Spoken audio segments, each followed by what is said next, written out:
patrol officers, Yeah, a full shift right now is 3 officers and a supervisor. in cars out on the street. And cars out on the street. There are shifts that don't have a full 3 and a supervisor. There are some that only have 2 and a supervisor. And that's the number of cars out on the street. During daytime hours, there are detectives that are in the station that regularly respond to back on major incidents because we just don't have the manpower to have patrol handle an incident all on their own. Yeah, because I keep hearing about the lack of manpower, but as I left my doctor's office today, it looked like a terrorist attack on Ramsey because there were at least 6 or 7 police cars with lights flaring and 2 fire engines. When a policeman and another car collided, and I went, wow, we have a lot of police in this town. This would be like time to rob something. It's definitely deceiving with the jail here, with the courts, and with the sheriff's department's special enforcement bureau being right behind us. You see a lot of black and whites driving around the city. A lot of those, the ones that are banning police are either 2 and a sergeant or 3 and a sergeant on any given day. The rest of those are sheriff's department vehicles, Beaumont Police, California Highway Patrol, other agencies coming for court or to book at the jail, Desert Hot Springs, Palm Springs. They all come up here. So you see a lot of black and whites driving around, but a lot of those guys, especially if they're going to book at the jail, they get off on Hargrave, they go to the jail, they get right back on Hargrave, and they go. They all look alike. I thought they were all banning police. It is deceiving if you don't have time to look at the name on the door. I know I didn't, but there was a lot of police cars for a little accident. So That was the highway patrol handling that for our agency. When the Justice Center opens, It's actually a big accident, it totaled the police car, so. Yeah. I know, was the police officer all right though? Yes, he is. Okay, thank you. Good. So we need a new police car. are we going to still be relying on banning PD? Or will there be other enforcement?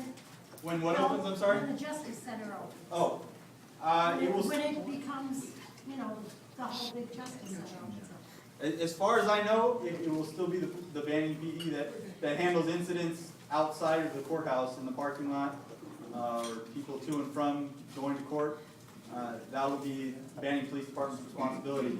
Anything that happens inside the court at this time, I believe is handled by the sheriff's department. We do go to assist them when there are incidents that happen inside the court for officer safety reasons. But anything outside is the police department. Whether or not, and that's another thing. When we had the jail expansion, an additional officer was allocated, paid for by the county for patrol because of the expansion and the knowledge that more people were going to be going to and from the jail. I believe we got four officers for that jail expansion. For the court, I don't know if there's something that's been discussed or worked out within the city for additional officers, because it's going to bring a lot of people in the city. As it is, we get people for our small courthouse that we have now. I think there's going to be 6 courtrooms, and it's now going to have family law as well, which is going to bring a lot of problems. So it's definitely going to bring an influx of incidents to the city that we have to handle.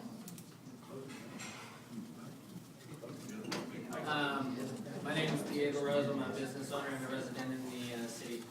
A couple of questions, I guess. First of all, I can't tell you guys how much I appreciate banding in the police department. I'm a bit confused right now. I understand you guys are with the officers union, so you can't really, or at least I'm assuming you can't really speak to what the administration is doing. You can only speak to what the officers union feels. Correct. Okay, because that distinction is important with the questions I think a lot of people have. Yeah, it is.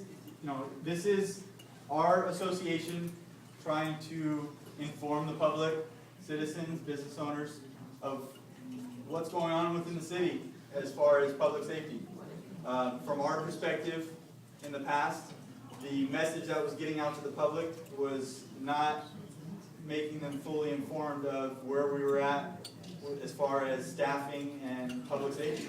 Okay, and with that, I guess my concern, the police department just recently got a hold of a vehicle that I don't think is pertinent to policing in this area. Is that something that you can speak to, or is that something that's gonna be shifted to administration to answer? Ask your question. Oh, how is it and why is it that we've obtained that vehicle for banning? What vehicle? Talk about the MRAP. Some people call it a tank or, okay. The part of how it was obtained is under investigation, so we can't talk about what's the purposes of it and why all the agencies in the United States are getting them. It's called House of Homeland Security. The purpose of the vehicles is pretty simple. Kind of look at it this way. Now, you're gonna get me on a trend, get me going on something here, so I'll try and make it short. We look at all the incidents that are occurring in the country today, all the active shooter incidents, Sandy Hook and all these other things that really happen on a weekly basis. So what you have is citizens out there with assault weapons who are killing our children, who are killing the public and killing the civilians. And officers are typically responding to those incidences in police cars that have no armor whatsoever. So when you have a situation where officers, if they can respond and neutralize the threat immediately, that's the best case scenario. However, if the case scenario drags on to where you have multiple suspects, like the Hollywood shootout, and you have people who are pinned down or trapped in their homes or trapped in their cars, we need a vehicle to pull up to that scene and put our community in and drive away safe. It's the whole purpose of those types of vehicles. That's it. That's the whole reason for those vehicles. I guess that's all fine and good, but the facts remain that, and I don't think it's true here in Banning, but despite what is being shown on television, you're 8 times more likely to be shot by a cop than you are to be involved in a terrorist attack, and that's just a fact. So, despite what we're being sold on television, the numbers don't necessitate that kind of policing anywhere. What do you mean the numbers? Hold on, let's go with that. What do you mean the numbers? I mean, when is the last time we had an incident like that here in Banning? Is that what you're saying? No, actually, I'm referring to, even if you wanted to look nationally, because you referred to national numbers about those kinds of incidents. Right. National incidents of assault weapon deaths are minimal. More people die from allergies from pine nuts. Sure. And so you really have to take it all into context with, and like I said, it is factual, and whether you agree or not, you are more likely to be shot by a cop than you are to be involved in a terrorist attack or a multiple assault weapon type event. And it is that way. That is factual. So I understand your safety perspective with it, and it does make sense. If I were a cop, that's what I would want. It sounds good. My concern as a citizen and as somebody here is, my understanding is we do have a sheriff's department. They have those vehicles. They are supposed to respond. Is there a question? Actually, I'm really glad you went there because the Sheriff's Department is not supposed to respond and those vehicles are not readily available. Our vehicles are readily available right now. Sheriff's Departments, they are not, and they never will be readily available. I'd like to change the subject, if I may, on that truck over there. My real question, is the union interested in taking the police department to the sheriff's department? No.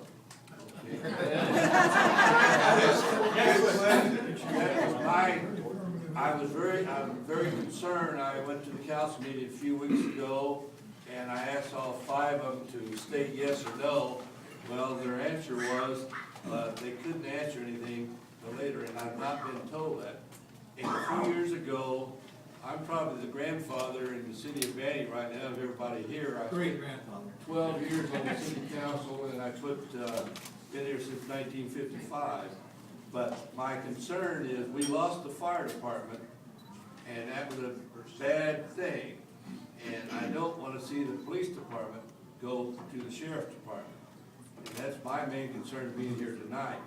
The other is an internal problem between staff, administration, and the city council as far as how they arrange the budget. I don't know, I haven't kept up on it lately or anything else. But my concern is that we have the Banning PD. Yeah, we could put one police department between the 2 cities, but That's never going to happen. Banning is banning, and Beaumont is Beaumont, just like the Banning High School to Beaumont High School. So that was my main concern, and the only other question I'd ask, why are we understaffed?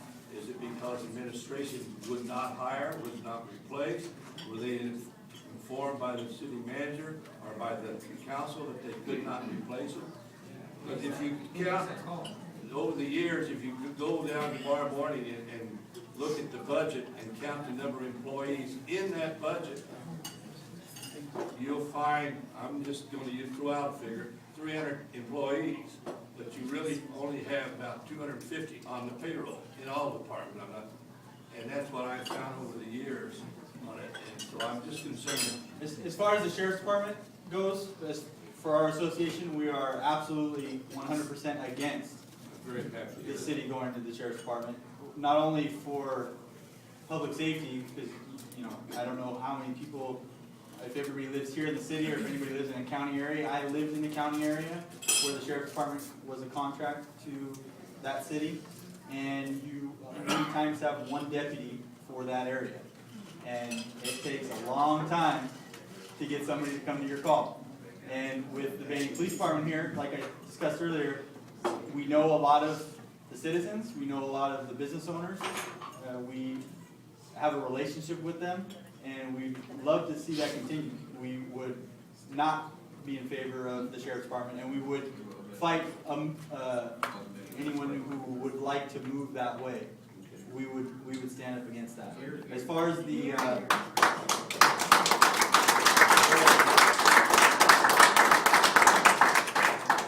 far as the budget and the number of officers and why we're short-staffed, administration-wise, you know, part of the reason for this meeting was to inform people of where we were at and our feelings that we are understaffed. I know that in the past, the message that has been put out there is we're doing good, we're doing more with less, and we felt that that was not the correct or appropriate message to be sending to the public or to the officers in the department. We definitely need additional units for the city, and we'd love to see them hire more bodies. Why they have not, I can't answer that question. That would be an administrators and council question. That would be something that should and hopefully will be addressed to council members in council meetings. Next meeting, let's all be there.